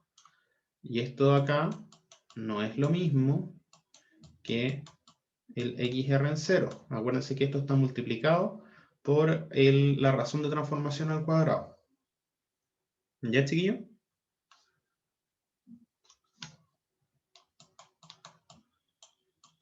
¿Se entiende? Sí, profe, yo entiendo por lo menos. Ya, el resto de chiquillos entiende. Estos están referidos. Ya están referidos y vamos a trabajar de ahora en adelante con estos términos. Ya no vamos a trabajar con el R de rotor referido, con el I2 referido. No, vamos a trabajar con términos más sencillos. Vamos a trabajar con el X2 y el R2 que ya están referidos de por sí y los vamos a encontrar a través de las pruebas. Entonces ahora en adelante se pueden olvidar de todo esto que vimos acá. De todo esto último que vimos se pueden olvidar, no hay problema. Del IR, de todo último que vimos se pueden olvidar, pero lo importante es que, ¿por qué lo vimos? Porque ustedes tienen que saber de dónde salen estos dos términos, el X2 y el R2, y el E1. El E1, ¿se acuerdan que viene de la inducción? Pero nosotros trabajamos con el ER en cero, y el el R0 o R de rotor bloqueado, pero que va a ser igual a el E1 multiplicado por la razón de transformación. Así que en adelante vamos a trabajar todo multiplicado por la razón de transformación, aunque nosotros no sepamos cuál es esa razón de transformación, pero de por sí todo lo que calculemos va a venir con esa razón de transformación incluido. El circuito equivalente relaciona la tensión inducida en el rotor con la tensión aplicada en el estator. Se fijan que ahora este va a ser E1, ya no tenemos un E1 y un ER.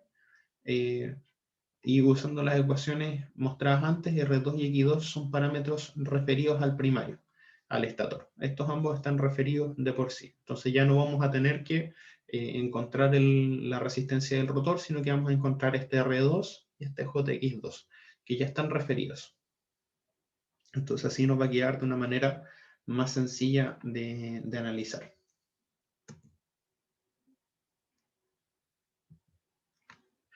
Ya, chiquillos. Vamos a pasar a otro tema ahora, pero esto de acá es importante que ustedes se lo aprendan. ¿Por qué? Porque mañana vamos a ver las pruebas. Mañana vamos a ver las pruebas y en las pruebas vamos a ver cómo encontrar este, cómo encontrar este, cómo encontrar este y cómo encontrar estos de acá. Entonces, es importante que sepamos que estos de acá, este y este, están referidos, por lo tanto son a cuadrado por el z del rotor. Y este de acá, L1,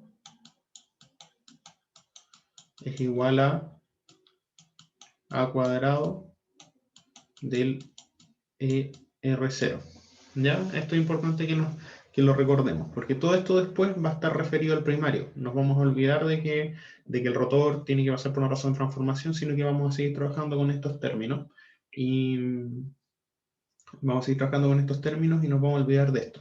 Pero es importante que ustedes sepan que este de acá, el R2, no es el R del rotor, sino que es el R del rotor referido.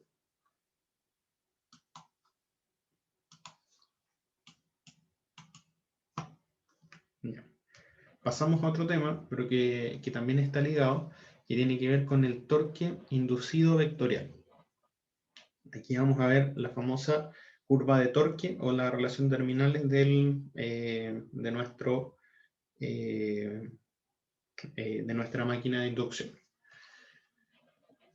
Si nosotros tenemos una máquina de inducción jaula-ardilla operando en vacío, va a poseer un campo magnético neto, que va a estar determinado por la corriente de entrada que entra por el estator, y magnetización IM.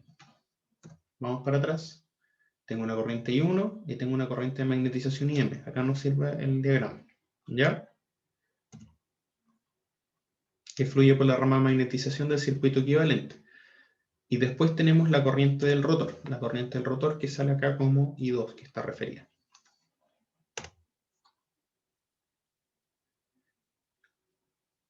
La magnitud de IM y por consiguiente el campo magnético neto es directamente proporcional a la tensión E1. Entonces la tensión que nosotros medamos en E1 va a estar ligada con el campo magnético neto.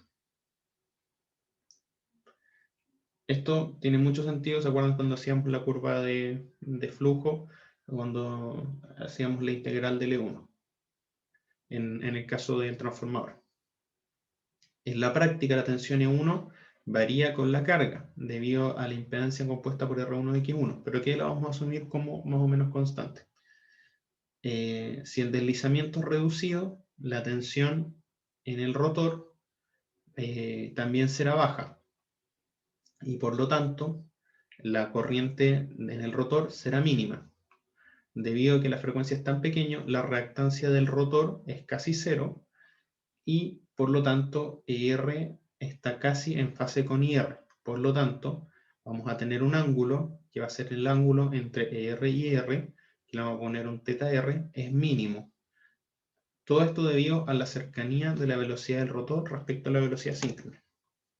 Ya vamos a tener acá, entonces, una corriente del rotor y un voltaje en el rotor, que era lo que estábamos viendo anteriormente.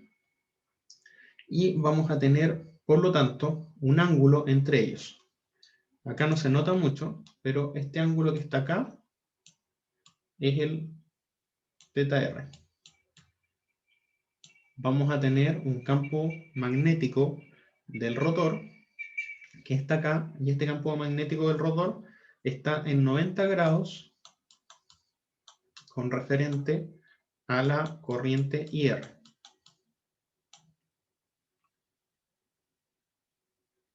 ¿Ya, chiquillos? Y acá yo voy a tener, yo tengo un BR y tengo un BS, y el producto vectorial de ambos me va a dar este B neto que tenemos acá, que va a ser el campo magnético neto. ¿Eso qué quiere decir? Que nosotros estamos induciendo estamos induciendo un campo magnético del estator, y el campo magnético del estator está induciendo un campo magnético en el rotor, que va a ser este, que va a tener otra dirección vectorial, y el producto entre ambos acá me va a dar este de acá. Ahora, suma de ambos, en realidad no el producto, la suma de ambos me va a dar el campo magnético neto. ¿Ya? ¿Eso se entiende, chiquillos? No, está fácil. Esta imagen que tenemos acá va a pasar con cargas ligeras, porque cuando tenemos cargas ligeras vamos a tener casi omega m, va a ser muy cercano al omega síncrono. ¿Ya? ¿Se acuerdan que en vacío nunca vamos a alcanzar la velocidad síncrona, pero podemos estar en un 2% de la velocidad? El deslizamiento puede ser de un 2%, puede ser algo muy pequeño. Entonces, para cargas ligeras vamos a tener este comportamiento. Vamos a tener que el θr va a ser cercano a 0. ¿Por qué? Porque cuando estamos revisando a frecuencias bajas, ¿se acuerdan que cuando pasa esto, la frecuencia eléctrica, el FR es cercano a 0? Entonces, por lo tanto, acá, si nosotros vemos, me equivoqué.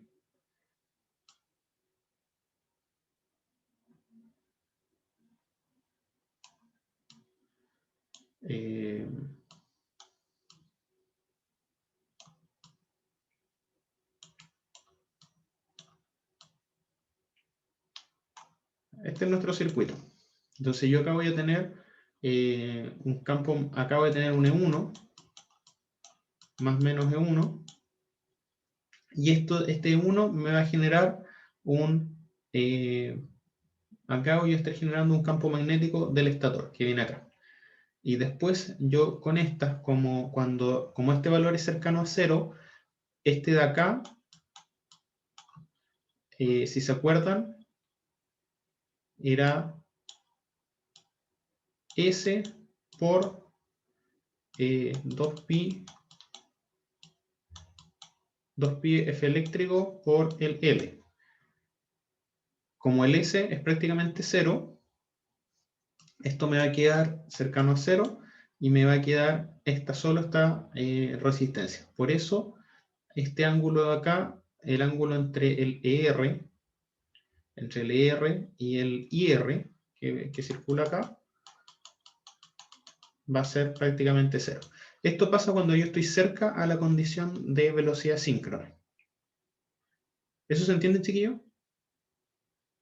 ¿Se capta o no?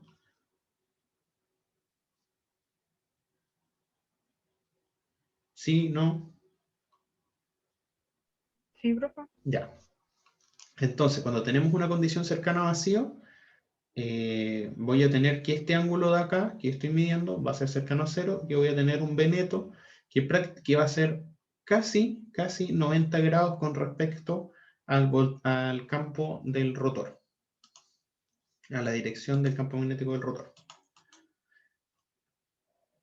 Ahora, cuando la corriente IR es pequeña, produce un pequeño campo magnético en BR, que está casi 90 grados con IR. El B neto se forma por la suma de BS y BR, como yo les estaba diciendo, y este vector resultante se encuentra un poco más de 90 grados el B neto con respecto al BR, casi 90 grados. Debido al resultado de dicha suma vectorial, debido a esto la corriente del estator es mayor que en otras máquinas. ¿Por qué? Porque el estator, a través del estator pasa la corriente que va hacia la magnetización y también la que va hacia el rotor. Por lo tanto, genera un B neto. Por ejemplo, la máquina de corriente continua no se hacía esto porque tenía separado el campo de la armadura. Entonces vamos a tener un B neto que va a depender del deslizamiento. Ante la existencia de un B neto, el torque inducido estará definido por la siguiente ecuación. El torque inducido, esto es una constante constructiva, BR cruz BS. Por lo tanto, la magnitud del torque depende del ángulo, va a depender de un ángulo θ, de un ángulo delta, entre los dos vectores, entre BR y B neto. El torque inducido me va a quedar como la constante por BR por B neto por seno del ángulo. ¿Se acuerdan que aquí estamos mirando que BR era prácticamente 90 grados con respecto a B neto? Pregunta, chiquillos. Si es prácticamente 90 grados, porque no estoy en la velocidad síncrona, estoy casi en la velocidad síncrona. Si estoy en la velocidad síncrona va a ser de 90 grados. ¿Cuánto va a ser el torque inducido si ese ángulo delta es 90 grados?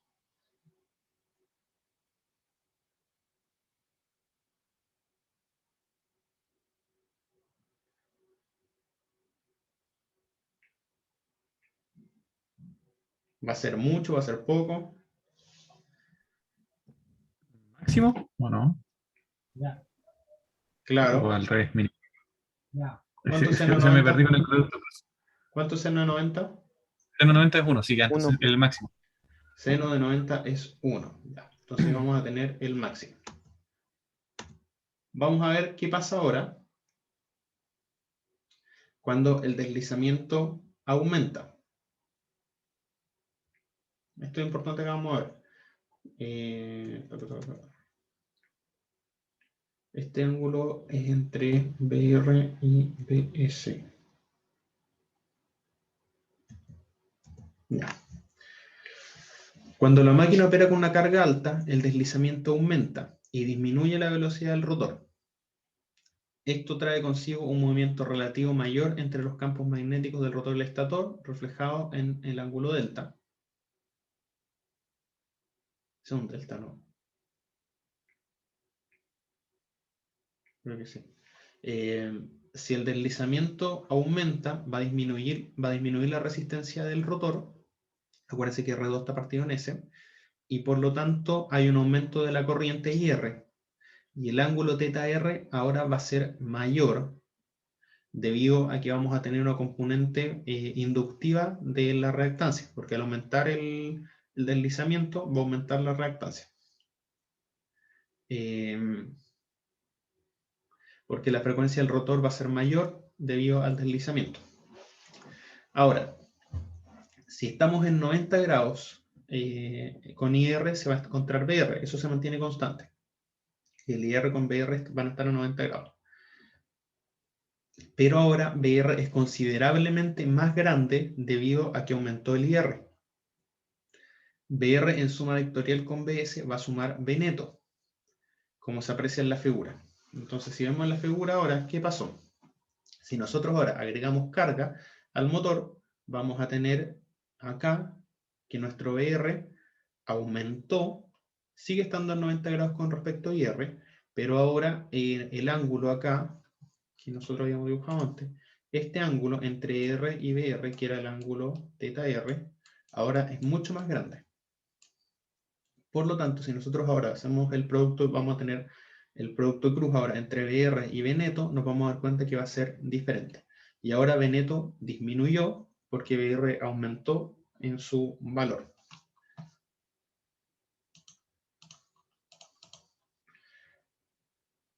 Ahora,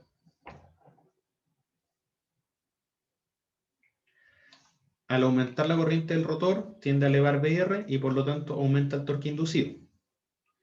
Pero el aumento del ángulo también tiene un aumento en el ángulo delta, que tiende a disminuir el mismo torque debido a la expresión de la ecuación de torque. ¿Por qué? Porque si antes estaba en 90 grados, ahora va a tender a disminuir. ¿Se fijan? Porque aumentó el ángulo. Esto permite que tiende a disminuir el mismo torque debido a la expresión de la ecuación de torque. Sin embargo, el torque resultante es mayor debido a que es mayor el aumento de BR con referente al cambio ocasionado por el ángulo delta, logrando que la máquina pueda acelerar con cargas pesadas. Esta aceleración tiene un límite y es cuando la máquina alcanza el torque máximo. Esto ocurre cuando seno delta disminuye más de lo que BR aumenta. Ahí vamos a llegar al torque máximo. Un incremento adicional del torque de carga va a ser disminuir el torque inducido y la máquina va a desacelerar. Para poder deducir la característica del torque versus velocidad, debemos observar cada miembro de la ecuación de torque. Vamos a ver acá el torque inducido con referente a esto.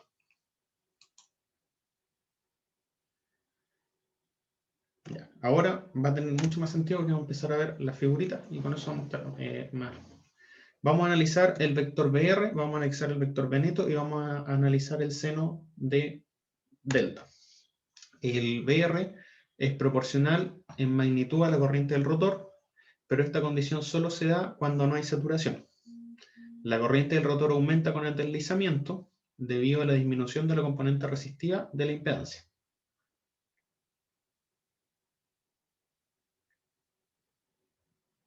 ¿Ya? Entonces, a medida que aumenta el deslizamiento,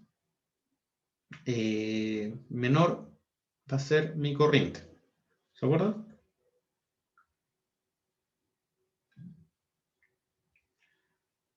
Si este deslizamiento es cero, esto va a tender a infinito y voy a tener una corriente cero.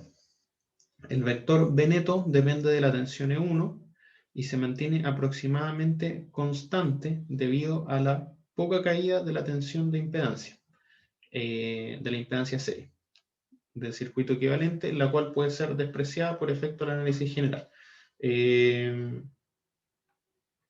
Aquí el B neto depende de 1.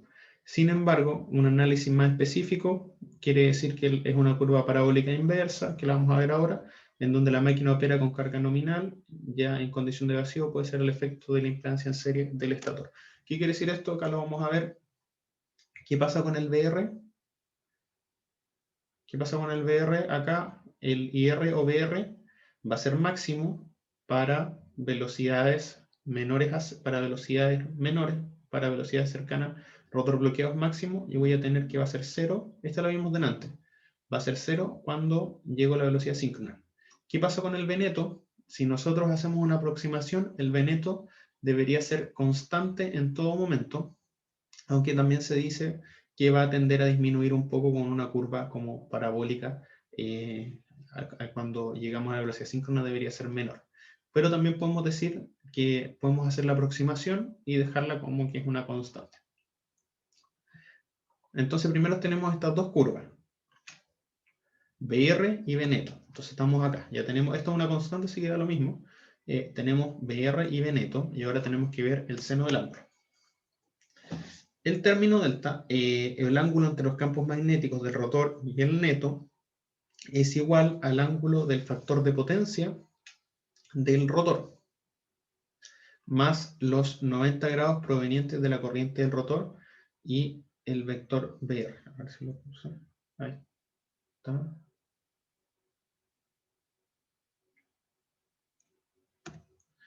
Entonces, si nosotros vamos para acá atrás, se fijan que entre BR y IR nosotros tenemos,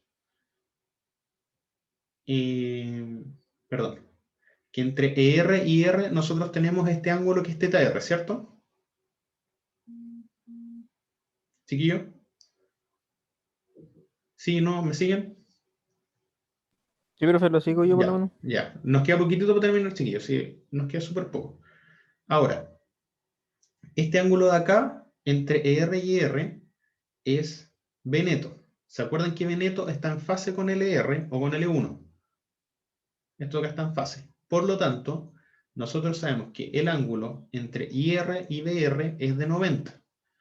Así que si nosotros vemos el ángulo delta que va entre ER y BR, es lo mismo que θr más 90. O sea, el delta va a ser θr más 90. Así que aquí sale que este ángulo va a ser, el ángulo delta va a ser θr más 90. Por lo tanto, por identidad trigonométrica, el seno de delta va a ser igual al coseno de θr.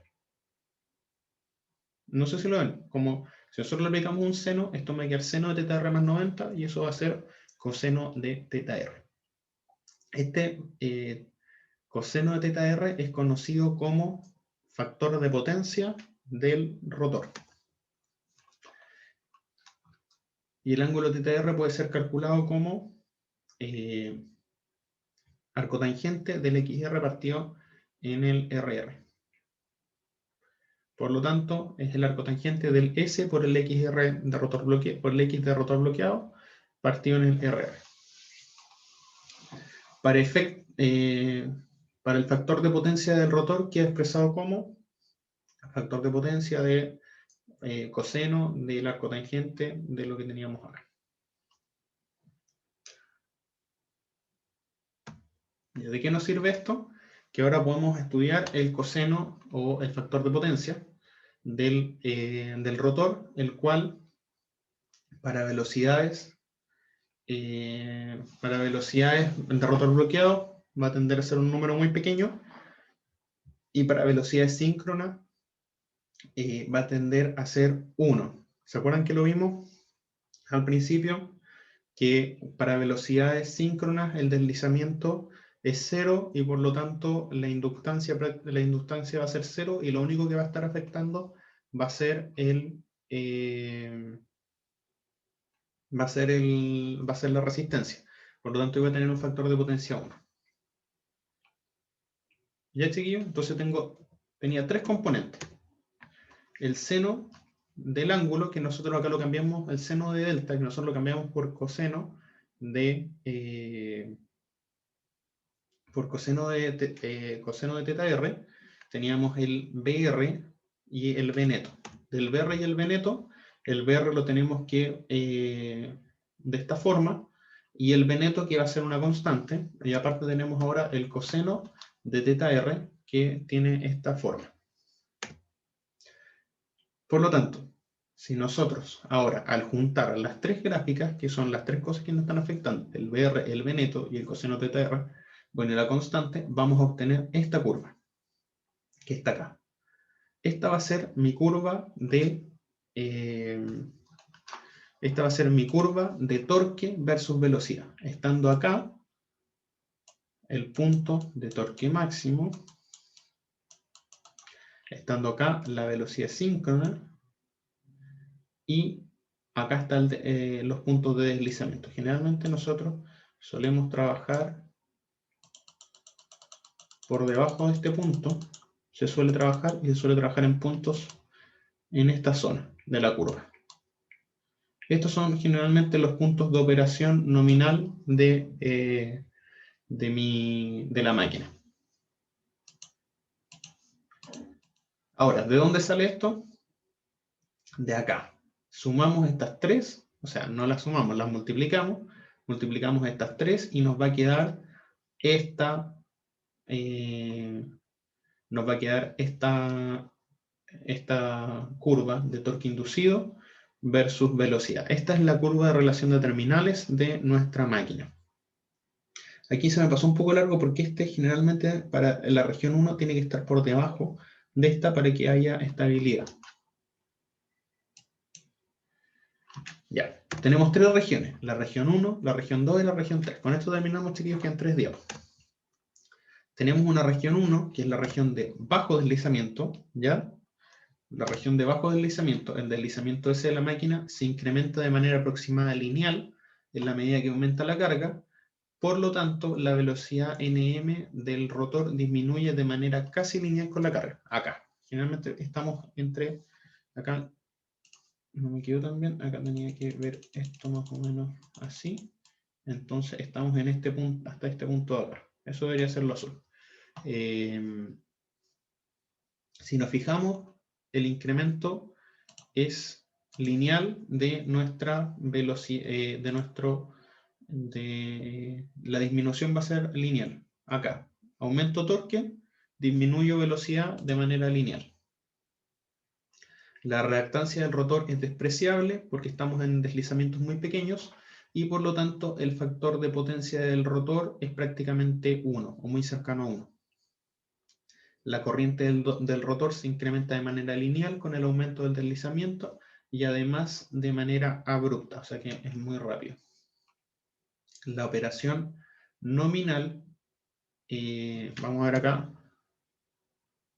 la corriente, ¿se fijan acá? La corriente, si nos visualizamos en esta parte, la corriente es donde más cambia de manera más rápida. La operación nominal o normal de la máquina generalmente en estados estacionarios se encuentra en esta región. Esta va a ser la región del punto de operación nominal de nuestra máquina. Y la caída de velocidad en esta región es lineal. Esas son las características de la región 1, que es la región de operación normal, de operación del estado permanente de la máquina. Cuando estamos en estado transiente pasa por las otras. En la región 2 de deslizamiento moderado, la frecuencia del rotor es mayor debido al aumento de deslizamiento con respecto a la región anterior, por ende la reactancia del rotor es mayor, aproximadamente del mismo orden que la magnitud de la resistencia del rotor.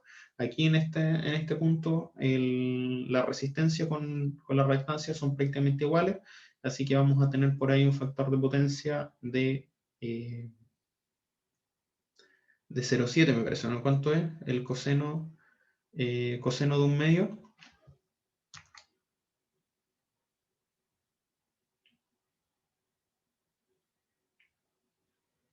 ¿Cuánto me va a quedar eso? No, perdón, no estoy en coseno de un medio. Si son iguales,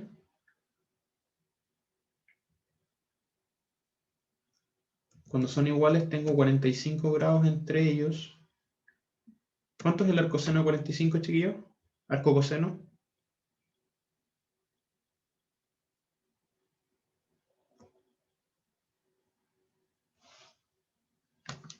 Bueno. Para ver el tema del factor de potencia entre ellos. El factor de potencia comienza a disminuir debido al aumento de la reactancia del rotor. La corriente del rotor no aumenta de manera lineal, sino de forma gradual, si lo vemos acá. En este punto donde ya estamos por acá, se fijan que cada vez ya no, es como cuesta más que aumente la corriente del rotor. Se produce el torque máximo en esta región, aproximadamente 2 a 4 veces el torque máximo. No, cuando me refiero al torque, el torque máximo 2 o 4 veces el torque nominal. Este torque máximo es debido al incremento de carga mecánica en el eje y al aumento de la corriente en el rotor que da en equilibrio con la disminución del factor de potencia del rotor. Que vamos a estar en este punto acá. Acá vamos a encontrar el torque máximo. Y por último tenemos en la región 3 de alto deslizamiento. El torque inducido es menor ante el aumento de las cargas, debido a que la corriente del rotor no genera una potencia P debido a la disminución del factor de potencia. Factor de potencia en esta región es muy bajo y si tenemos poca potencia mecánica, la corriente es máxima, si se fijan, y el torque es muy bajo. el torque empieza a disminuir. El torque de arranque de esta máquina no sobrepasa el 150 de la potencia nominal a plena carga. Esto quiere decir que podemos hacer la partida en esta zona. El torque inicial permite arrancar la máquina a plena carga desde velocidad 0 sin mayores problemas. Esa es la gracia de esta parte, que nosotros vamos a comenzar acá y vamos a llegar al punto de aumentar la velocidad hasta llegar hasta un deslizamiento menor. La máquina de inducción, a diferencia de otras máquinas de corriente alterna, como por ejemplo la máquina sincrónica, posee un buen torque de arranque. Eso quiere decir que podemos hacer partir la máquina a potencia nominal sin ningún problema y va a partir bien porque va a partir con una velocidad baja, va a pasar por acá, donde como voy a tener un torque constante, va a pegar una aceleración y vamos a llegar acá a nuestra velocidad que estamos buscando. Esos son las tres zonas de nuestra curva de máquina de inducción. Eso, chiquillos, eso sería por hoy día. No sé si hay dudas. Profe, tengo una consulta. ¿Sí? ¿Dónde puedo encontrar estos PPT o la guía? Que la busqué, no la encontré. No se las había mandado porque no se las había mandado, se las voy a enviar hoy día. Hoy día les voy a mandar el apunte de la unidad completa. Ya, profe. Ya, chiquillos, se lo voy a subir al campus. Profe, ¿Sí? ¿el laboratorio para cuándo hay que subirlo? El domingo. Ah, ya vale, profe. Eso, chiquillos, no sé si hay más preguntas. Sí, es que igual recordarle que habiliten el campus porque estaba buscando y no está habilitado como para subir el... No, que se lo voy a habilitar ahora se lo voy a habilitar el viernes, como es para el domingo. Ah, ya, ok, profe. Bueno. Gracias. Sí.